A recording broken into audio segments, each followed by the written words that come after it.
మంత్రివర్గం విస్తరణలో భాగంగా సూర్యాపేట జిల్లా నుండి కోదాడ ఎమ్మెల్యే పద్మావతి రెడ్డికి మంత్రి పదవిని ఇవ్వాలని సూర్యాపేట జిల్లా నడిగుడి ఎంపీపీ యాతాకుల జ్యోతి మధుబాబు అన్నారు. కష్టకాలంలో కాంగ్రెస్ ప్రభుత్వానికి అండగా నిలుస్తూ అనేక కష్టసుఖాలను ఓర్చుకొని కాంగ్రెస్ పార్టీ కష్ట నష్టాలను ఓర్చుకొని కాంగ్రెస్ పార్టీ అధికారంలోకి తేవటంతో పద్మావతి రెడ్డి కృషి ఎంతో కృషి చేశారన్నారు. ఉత్తర తెలంగాణలో 2 మహిళలు మంత్రులుగా ఇచ్చి దక్షిణ తెలంగాణలో ఉన్న పద్మావతి రెడ్డికి ఇవ్వకపోవడం కాంగ్రెస్ పార్టీ శ్రేణులు క్యాడర్లోని వేరే సంకేతాలు పోతాయని, కోదాడ నియోజకవర్గం అభివృద్ధి కోసం నిరంతరం ఆమె కష్టపడుతున్నారని, మంత్రి పదవి ఇస్తే జిల్లా వ్యాప్తంగా కాకుండా రాష్ట్ర వ్యాప్తంగా మరింత అభివృద్ధి చేయడంతో పాటుగా తన శాఖకు పూర్తి స్థాయిలో న్యాయం చేస్తుందన్నారు.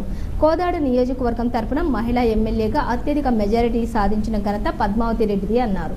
ఆంధ్ర సరిహద్దు ప్రాంతం కోదాడ మరింత అభివృద్ధి చెందేందుకు పద్మావతి రెడ్డి కూడా మంత్రి పదవి తప్పనిసరిగా కాంగ్రెస్ అధిష్టానం ఆలోచించి నిర్ణయం తీసుకోవాలని కోరారు.